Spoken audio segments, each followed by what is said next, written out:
you're a success every day. Success is a daily thing, not a destination thing. If you can believe it, you can achieve it. And that never quite rang true with me. This something for nothing entitlement mindset that invades so many people's lives is a bunch of garbage. Too many leaders are they're like travel agents. They're sending people where they've never been themselves. And you want to be a tour guide. You want to take people with you. He's an American author, speaker, and pastor who's written many books. His books have sold millions of copies worldwide, with some making the New York Times bestseller lists. Inc. magazine named him the #1 leadership and management expert in the world. He's John Maxwell, and here's my take on his top 10 rules for success. Rule number 8 is my personal favorite, and make sure to stick around all the way to the end for some special bonus clips. The first thing I want you to know that success is not a destination, it's a journey. Think of success as a process. Let me illustrate it and explain it this way.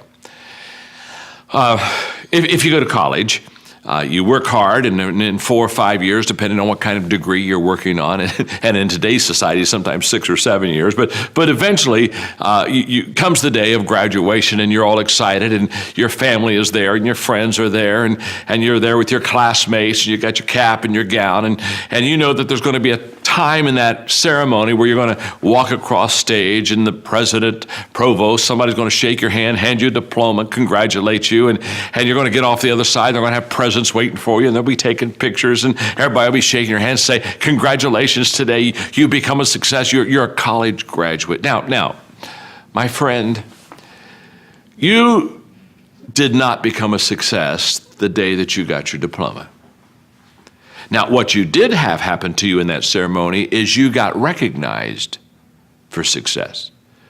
The diploma is recognition of what you have done the previous 4 or 5 years. You see, you were a success in your freshman year when you decided to not drop out of school like some of your other classmates and decided to stick to it. And you were a success every time you studied for a test. And you were a success every time you did a project or did a writing assignment. You see, you're a success all through school. You're a success every day. Success is a daily thing, not a destination thing. The day you got the diploma, you just got recognized for the success that you already were. Now that's very essential, because so many times people have a tendency to devalue the moment, today. What they do is they greatly value the destination. And so they kind of talk about, well, when I get there, or if I arrive there, or when I do that, or when I accomplish this. And they don't understand that success is a daily thing. And I'm here to share with you that the secret of success is determined by your daily agenda. In fact, I wrote a book a few years ago called Today Matters. I'm passionate about that book because what it does is it helps me to understand that we make decisions and then we manage decisions. And too often we think, I will make a decision. For example, you're saying, I'm going to make a decision to be a coach. Or I'm going to make a decision, you know what, I'm going to make a decision to be a public speaker. I want to be a communicator. Well, congratulations. You've made a wonderful decision. Coach, speaking, good decisions. But that won't make you a successful coach. That won't make you a successful communicator. It's not the decision that makes you. You've got to make the decision by managing it, and you manage the decision on a daily basis. In other words, what you want to be tomorrow, you've got to do today. You visualize tomorrow. That gives you hope, and that's your motivation, and that's your dream. Nothing wrong with that. You visualize tomorrow, but you value today. What's that mean? That means that what I do every day is either getting me closer to that vision, that dream, that goal, or it's really driving me farther away from it. You see, every day we are either repairing or we're preparing. You see, if I messed up yesterday, guess what I get to do today? fix yesterday. In other words, if I didn't do the right thing yesterday, what I got to do today is I've got to repair. I've got to go back, make amends, backtrack, put the car in reverse, put my life in reverse. I've got to go back there. I've got to repair. Now, every day I spend repairing, I'm not spending preparing. Well, you see, we repair when we fail to manage the decisions that we've made. We prepare when we, on a daily basis, manage the decisions that we've made. So your footprints to success are really footprints of success. Because every step that is made and taken based upon the goals that you have for your life, and you're managing those goals correctly, every step is the progressive realization of success in your life. And by the way, you'll get the diploma, you'll get the certificate, but when you get that, you didn't arrive. It just is another step in preparing you to reach your potential. Each one of us should live our life as if we'll never learn everything we need to learn. We'll never be able to accomplish everything we wanted to accomplish. We won't be able to experience everything we wanted to experience. We should live our life every day hungry, understanding that we are to live until we die. You see, I think success can't be summarized in a flippant degree or program or diploma or arrival. I think today, if you are learning to coach, if you are learning to speak, if you're doing the things that are essential to the decisions and you're managing those decisions well, can I say something to you? Congratulations, you are already a success. Now, guess what? Over time, it shows up. You've heard the expression. You maybe have even said it yourself. You've heard the expression, I'm sure. I've worked all my life to become an overnight success. That's the way it works.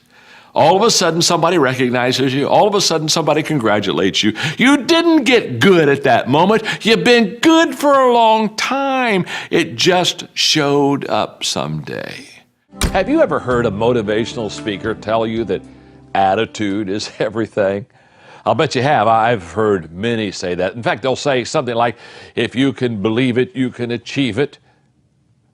And that never quite rang true with me. So I began to press the issue, and I have come to the conclusion that attitude isn't everything. Now, I'm not disclaiming or in any way being disparaging about attitude, because I think attitude is very important. But if anybody comes up to you tells you that attitude is everything, I don't buy into that. That's not true. For example, attitude can't replace incompetence. If you're incompetent, you can be very happy, but you can still be very unsuccessful. Now, here's what I do know. Attitude isn't everything, but attitude is the main thing that'll make a difference in your life. And because I believe that, I wrote the book, The Difference Maker. You see, that's what attitude is. Attitude is the difference maker. You have two people side by side that you're thinking about employing in your company. Both of them have the same background, same job description, education, experience. I mean, you could almost flip a coin and say, I could hire the one on the right or I could hire the one on the left. But one has a great attitude and one has a bad attitude. Now, who are you going to hire? You're going to hire the person with a great attitude. Why? Because it was the difference maker. In areas of choice, you need to work on your weaknesses. For example, let's say I'm lazy. That's an area of choice. I'm not naturally lazy. I'm just lazy. It's a choice. So I need to work on that because in areas of choices, you can make vast improvement and you can make fast improvement. I've never heard this distinction, by the way. Yeah. Hugely helpful. Oh yeah, in choices. So attitude, let's say I have a lousy attitude. One day I wake up and I say, this isn't getting me anywhere. I got to have a good attitude. You can go from a 0 to a 10. I mean, almost over. I mean, you've seen people that you just say, my gosh, overnight they just got good and happy. You know what I'm saying? Okay, that's a choice. Vast, fast growth in choices. In giftedness, DNA, wiring, your growth is very, very small, and it's very slow. So I think, for example, a person can maybe increase their giftedness skill set maybe 2 numbers. Wow. So if I'm a little bit above average, I'm a 6. If I really work hard, I can become an 8. But an 8 is powerful. Yeah. 8 has a huge return. So what I tell people is in areas of giftedness, that's where you have to work on your strengths. If I'm a 2 in something, I'm very weak in a skill. If I worked hard, I could only become a 4. I'd still be below average. So what I tell people is, you got to ask yourself, is it going to give me the return? Mm-hmm. So in the area of strengths, you got to pour yourself into the things that you're already good at, because that'll really set you apart from average. Yeah. But in areas of choices, go for those weaknesses, because you and I don't you know people that are highly skilled but they have a lousy attitude, or they're not self-disciplined, the attitude. and they're never going to get anywhere, and they're not going to get anywhere because they didn't. So in areas of choices, work on your weaknesses, but in areas of strengths and skills, just work on your strengths. Well, Paul Harvey said that you can tell you're on the road to success because it's uphill all the way. And I'm here to tell you, this something for nothing entitlement mindset that invades so many people's lives is a bunch of garbage. I can promise you, nothing that I've ever had worthwhile did I have just kind of fall into my lap like, oh my goodness, I won the lottery. And I know once in a while people win the lottery, but basically the people that win the lottery, half of them lose their money within 3 years, the money they won. And it's because they got money, but they never changed the way they thought. And can I tell you something? If you have all the assets in the world, but you don't change the way you think, you'll lose all the assets in the world. And what I have discovered in this whole process of trade-offs is that every step of the way of my journey, I have to trade something off. And and for you that are young, the good news is your trade-offs will never be easier than when you're young. Because I remember when Margaret and I started out, I think, man, I gave up everything. I was a pastor to go in the ministry. I gave up everything, and then I started smiling. I thought, sure, I gave up everything. I didn't have anything to give up when I did. I was a kid. You know what I mean? I had a 1964 Ford Falcon and a U-Haul trailer and 5 pieces of furniture, and life was grand, and off we went. Here's what I've discovered, Ken, and I think that I want the audience to know, I want everybody watching around the world to know today, and this is very simple. The more successful you become, the higher the trade-offs are. You see, we make a mistake thinking it gets easier. It doesn't get easier, it gets harder. And the more you have, every time you go back and say, am I willing to risk that again? The more you realize, wow, I'm not sure I am willing to risk this. And what I've learned is, the moment I stop making trade-offs is the moment that I plateau. And life is continually filled with trade-offs. In your life and in my life, my expression I use all the time, Ken, you've heard me say this, you have to give up to go up. When somebody comes and says, John, I want to be a leader, I always ask them the question, why? Why do you want to be a leader? I mean, do you want to be a leader because you want a corner office? Do you want to be a leader because you like to be in control? Do you want to be a leader because you love to be in the front of the pack? Do you want to be a leader because you want to have a good parking place? Why do you want to be a leader? Because leadership isn't easy. Leadership a lot of times isn't fun. Leadership a lot of times is kind of lonely. There's only one reason to be a leader, and that is to add value to people. And you and I will only add value to people if we truly value them. I have a nonprofit organization, Equip, that's trained almost 2 million leaders internationally around the world. And I kid you not, as I go to developing countries twice a year and I travel internationally and I sit down, sometimes I have the privilege of being in the offices of presidents of countries. And as I watch these developing countries, the thing that is the cardinal sin among leadership so much is that they have leaders of their countries that truly don't value the people. And if you and I don't value people, we will devalue people. Number 2, if you want to add value to people, you have to make yourself more valuable. You just have to get better. You have to keep growing. You have to keep learning. You have to keep developing. Why? Very simply. If you're leading the pack, you've got to be able to give what you have, and you can't give what you don't have. And so therefore, you've got to put a lot of good stuff in so that you can pass it on to others and share with them and add value to them. Thirdly, if you want to add value to people, you have to know and relate to what other people value. You and I have to walk slowly through the crowd. We have to listen. We have to care. You see, great leaders are first of all listeners, and then they're learners, and then they're leaders.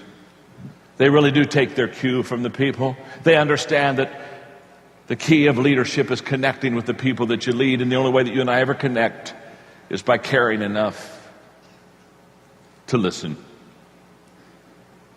Number 4 is very important to me. When I'm speaking in the business community, I always share with them that for them there are 3 ways to add value to people, but for me there are 4. And I tell them I'll give them the 3. And so I'll spend maybe an hour doing those 3 things I just shared with you, talking about how to add value to people. And inevitably, when I'm done with the 3, somebody raised their hand and say, "John, you said that for you there was 4, but you said there's only 3 for us." I said, "Yes, it's nothing personal, but this is about my faith, and so I don't really need to share this with you. It's because I'm trying to help you, and I don't want to cross boundaries with you." And inevitably they'll say, "But John, tell us what yours is." And I'll say, "Well, okay, you can hear mine, but don't write it down. In fact, don't listen." Because number 4 for me is, if I really want to add value to people,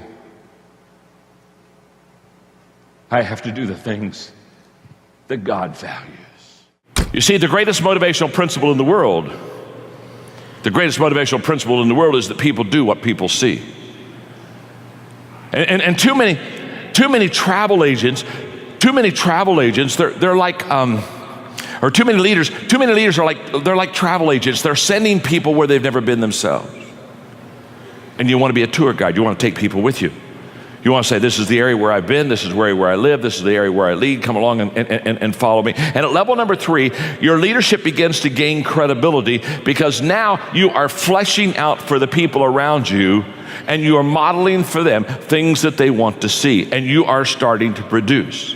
How would you tell us to develop a habit of curiosity? Well, you know what? People do look at me and see me as creative because I've written so many books, and I am curious.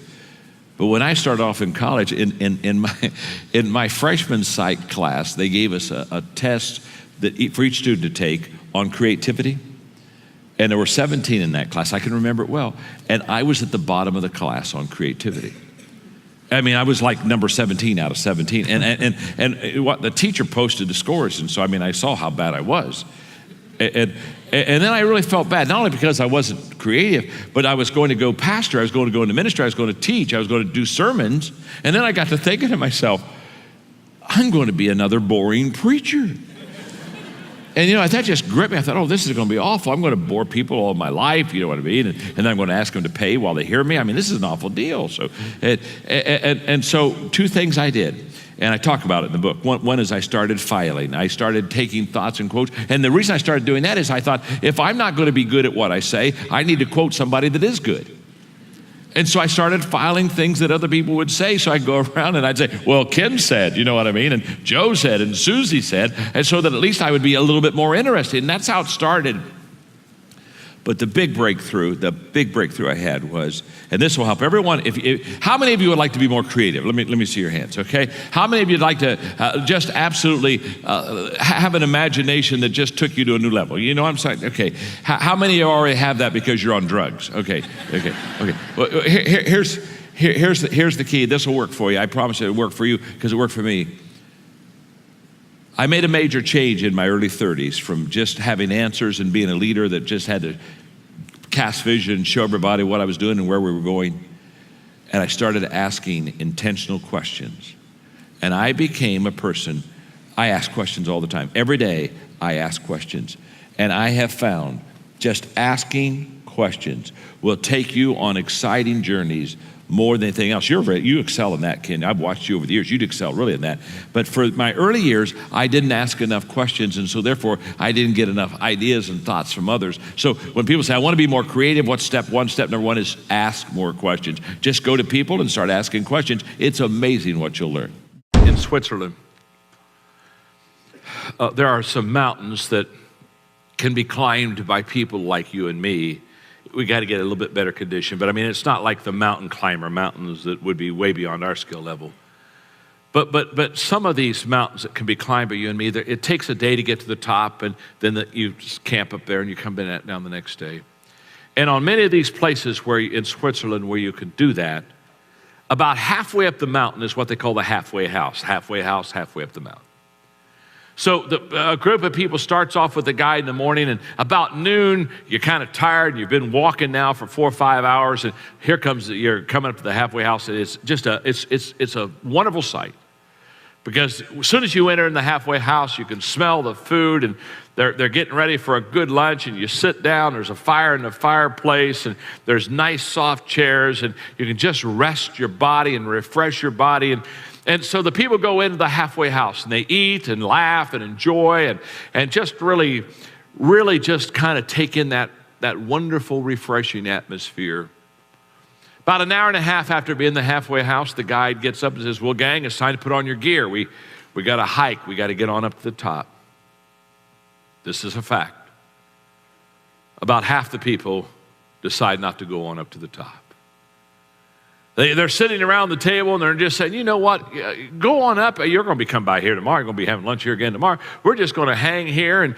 And so the people that want to get to the top, they put their stuff on, and they kind of leave. And the rest of the people sit behind. They eat a little bit more food, get around the piano, sing some songs, get around the fireplace, enjoy the fire, warm themselves by the fire. And play games all afternoon, kind of enjoy themselves. But about 4:30, 4:45 in the afternoon, without anybody saying a word, the people who stayed in the halfway house, they slowly go over to where the window is, the big window, and they start looking outside, and they start looking up at the top of that mountain, and as they look at the top of that mountain, they see their friends.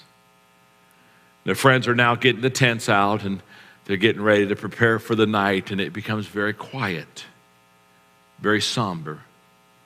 Because everybody in the halfway house realizes the mistake they've made. They've sold their mission for a little bit of comfort for a few hours. Next morning, down come their friends, and by noon, they come into the halfway house. And when they come in the halfway, they are laughing, they're high-fiving, they're talking about what they've seen, where they've been, experiences, the fact that it was almost impossible to get up there. In fact, they had to help each other get up there, and how they joined teams and held hands, and they just tell them all these stories and talk about the pictures they've taken, and they got the group picture up there with the flag at the top, and the people who remain behind, they don't say much. They just eat their lunch and then follow the rest of them down to the bottom of the hill where their friends are waiting for them. And those who paid the price and went to the top, who understood now is the time to reach the mission, they hug and tell stories and celebrate. And the others, they just kind of slip off and get in their car and go home, because they realize they're never going to be what they wanted to be. They're never going to see what they wanted to see. They're never going to do what they wanted to do, because they failed to realize when they're at the halfway house, now's the time to rest, and they go on. Connecting increases your influence in every situation. For the foundation of the teaching today, I want to make sure that we really have a grasp of why connecting with people is so vital. So if you'll go to the very first sentence in your note, the number one criteria for advancement and promotion for professionals is an ability to communicate effectively. That I do believe. I think the ability to connect and communicate is the number one criteria for success with your family, with your marriage, with your children, with your friends, in the workplace, the marketplace, in the community. If you have the ability to connect with people, if you can communicate and connect, not just communicate, it takes you and literally gives you and I a decided edge over others in the advancement of what we're trying to accomplish. For example, in your notes, presidential historian Robert Dallek says that successful presidents exhibit 5 skills and qualities that enable them to achieve things that others don't. So he's talking about leaders and presidents and people. What makes some achieve better than others? Here's the 5 things they do well. Number 1 is vision. Number 2, pragmatism. Number 3, consensus building. The ability to put together a team and get consensus. Number 4, charisma. And number 5, trustworthiness. being a trustworthy kind of a person. Now, what is interesting about these five things that set the better presidents apart from maybe the average ones, 4 of the 5 deal with connecting. Vision is definitely a connecting skill, the ability to cast a future vision. Consensus building, getting people to work together. You have to be able to connect to do that. Charisma, of course. That's why people follow the quote, the Pied Piper, and trustworthy. 4 of the 5 of the skills needed to be successful as a leader had a lot to do with connecting. So let me define connecting, because that's what this book is all about. Connecting is the ability to identify with people and relate to them in such a way that it increases our influence with them. In other words, we can identify with them until they say, he or she understands exactly what I know and what I'm going through, and we can relate with them until because of that ability, we begin to increase our influence with them. And of course, what do I teach about leadership? Very simple. Leadership is influence. I think success, first of all, is knowing my purpose in life. As I have watched and observed successful people, what I have discovered about them is they really have figured out why they're here. They really do have their act together. And knowing their purpose in life is a stability for them. So that when everyone else is rocking and rolling and things are a little unsteady and people are kind of leaving the ship and people are kind of abandoning their causes, these people, they hold steady right throughout the storm because they have a true North Star. They truly are focused. It becomes an anchor in their life that just holds them steady. And the anchor is a confidence based upon a knowledge of purpose. Someone said that there are 2 great days in a person's life: the day that they are born and the day they discover why. I'm here to tell you, highly successful people, they've discovered why. Thank you so much for watching. I made this video because John Fontana asked me to. So if there's a famous entrepreneur that you want me to profile next, leave it in the comments below and I'll see what I can do. I'd also love to know which of John Maxwell's top 10 rules had the biggest impact on you and why. Leave it in the comments and I will join in the discussion. Finally, I want to give a quick shout out to Rhonda Young. Rhonda, thank you so much for buying my book. It means a lot to me. For those of you watching, if you want your chance at a shout out in a future video, make sure to pick up a copy of the book and then email in your receipt so I can keep track of you and give you some acknowledgement. Thank you guys so much for watching. Continue to believe, or whatever your one word is, and I'll see you soon.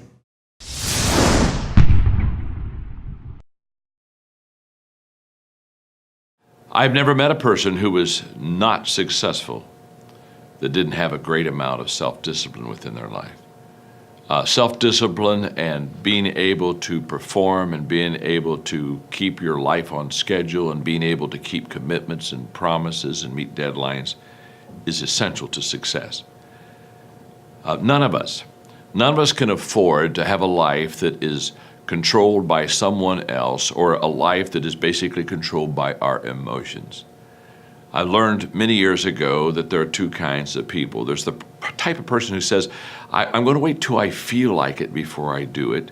And then there's a person who says, I've got to do it so that I feel like it.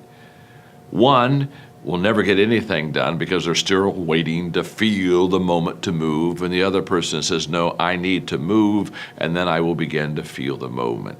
Sonia, self-discipline is essential in your life and in my life if we're going to get things done. So I have a challenge for every one of you this weekend. The challenge is simple. As you go through your weekend, and sometimes it's kind of hopefully an easier time of your week, ask yourself, am I practicing self-discipline in my life? Am I doing the things that I should do because I need to do them, or am I kind of waiting to feel the moment? Do like our friends Nike say, just do it. How do we find our personal Kurt Kampmeyers? Somebody who can really speak into our lives and change our trajectory. Well, I can't take credit for it. I went to a seminar that Kurt was teaching on success. And when he finished teaching, I went up to him and introduced myself, and I asked for an appointment with him. And he came then to Lancaster to the Holiday Inn for breakfast, and we had that breakfast meeting that did change my life. And then I never saw him again from that time until my 65th birthday, when my staff I never had seen him. I talked about him, and on my 65th birthday, when we were having a party together, they brought him into the room. And I hadn't seen him for 40 years. I just wept, and I thought, but I think the key was when I went to hear him, and he began to speak to my life about being successful, I kind of broke out of a barrier, and I went up to introduce myself, and then I asked, could I take him to breakfast and could I learn from him? And I think the key is, once you see somebody that is helping you, be bold and ask them, can I take you to breakfast? And by the way, here's a thought: buy the breakfast, okay? Just don't go and say, hey, how about buying breakfast for me? But just, I took that step, and I've always been glad I took that step, and I've always thought to myself, you know what, if I wouldn't have taken the step, then I probably would have never had that relationship, or maybe would have asked that question, never would have had this seminar, or would have written the book. So I think once you see somebody that you think can really help you, take the initiative and step right out. Something magical happens when you begin to understand the most appreciable asset you have in any organization is the people of that organization. And you begin to commit yourself to developing the people within that organization. Because how do you grow a company? You grow a company by growing people. And when you grow them, they increase their capacity. When they increase their capacity, they begin to increase the capacity of what you can do and what you can accomplish. Let me just share with you quickly 3 thoughts on developing people, just very quickly. Number 1 is the key to developing leaders, and the key to developing good people is in recruitment. The better person you bring in the door, the higher odds that you can do well with them. I remember having lunch one time with Lou Holtz, and Lou Holtz said, John, I've had bad players on my football team, and I've had good players on my football team. And he said, just to be honest with you, I'm a better coach with good players. Of course he is. Of course he is. Let me say something. 80% of your success of equipping people to be successful is in the front door on who you bring in. I wish I had time to develop that for you, because what happens is, unless you and I have a clear picture of what we're looking for, we don't know when we see it. Happens all the time. People come to me and say, John, I'm looking for some leaders for my company. What do you suggest? The first question I ask is, what does a leader look like? Give me the characteristics, give me the qualities. Please paint a picture for me. What does that leader look like? Because you've got to have that clear picture so that when you see that person, you know that they're one that you want. Recruitment is key. Number 2 is positioning. The ability not only to bring the right person in the front door, but also to put him in the right places. Collins would say, get him on the bus, get him on the right seat. And position is huge. And what I've discovered is that successful people have always positioned themselves well. When you see a successful person, they're successful because what they have done is they've found their strength zone and they've found their niche, and they stay right in that sweet spot, and they just work that sweet spot. You've never heard anybody be in an interview that was successful that you came up and you interviewed them and they said, well, the secret of my success is that I've never discovered what I was good at. Or the secret of my success is I've always worked on, I've just worked in my weakness. No, they're always in their strength. They've already discovered what they're good at. Now, successful people have discovered what they're good at. Successful leaders discover what other people are good at. Successful people position themselves well. Successful leader position the other people well. And at level number 4, that's exactly what happened. The leader is always looking at the people, observing, watching. Just like last week, I went back to my first school. I graduated from Ohio Christian University in a little town in Circleville, Ohio, and it's a little school, and I go back every year and I give them a day to speak, and they get all the proceeds and keep the money. And so because I grew up in that town, I told one of my friends that played ball with me, Tim, I said, Tim, let the ball players, let the team know, let some of my high school kids know that I'm going to be in town, and let's have a dinner afterwards. And we had over 50 people came together. I hadn't seen many of my high school mates since I graduated from high school, clear back in 1965. And we had a wonderful time. We laughed and talked and told stories for 2 hours, and Coach Neff, our basketball coach, he came back. Hadn't seen him for years. And when I saw him, I thought of myself, and I thought of back in those scrimmages in basketball, because the first scrimmage every year, Coach Neff would take the first team, and he'd say, now I'm going to let you play the second team, but there's one condition. The first team is not going to play their position. And he'd take Doug Roth, who was 6'8", and put him out at point guard.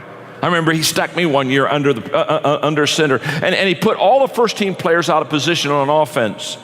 But he let the second team play in their position. And the second team always beat us in the scrimmage. Why'd they always beat us? Because, and then he would stop and he'd say, let me just explain something to you. No matter how talented you are, if you're out of position, you'll never reach your potential.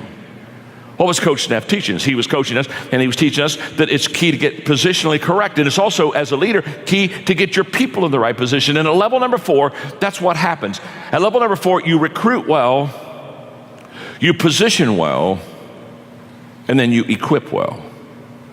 Now you take them and say, okay, I understand what their strength zone is. I understand what their giftedness is. Now I'm going to equip them. I'm going to come alongside of them, and I'm going to develop them, and I'm going to train them. And I use a very simple, for many, many years, a simple 5-step equipping process. It really works. Step 1, I do it. It's that simple.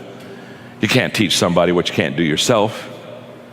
We may teach what we know, but we reproduce what we are. So if you're going to reproduce yourself, you got to be it yourself. So the first step is I do it. Step 2 is I do it and you're with me. I take you with me. Now we're going to spend time together. I'm going to be your mentor. I'm going to be your coach. You're going to watch me. You're going to observe me. You're going to see me in different situations. We're going to make sure that it works. We're going to make sure you're going to be able to ask me questions. Step 3 is now we turn it, and I hand the ball off to you. Now on step 3, you do it. You do it, and I'm with you. Now I'm watching you, and I'm tweaking you, and I'm helping you to get better, and I'm just really fine tuning you. Step 4 is you do it. You just do it. You don't need me anymore. You know how to do it. And you do it, and you do it well. And many times people think that equipping stops at step 4, but it doesn't. There's one more step that's absolutely essential. Step 5 is you do it, and somebody's with you. You've never really trained and equipped somebody until they can multiply themselves. That's where all compounding is. That's where all compounding of time, money, influence, the whole process. Compounding begins when you can train somebody who has trained somebody. I know that well because 14 years ago, I started a nonprofit organization called Equip that is now the largest leadership organization in the world, and we've trained and equipped over 3 million people in 154 countries. And the key to that is we don't train anybody unless they make a commitment to train somebody else. It has to continue to go on. That's level number 4. It's a beautiful level to be on. It's the level where you develop people.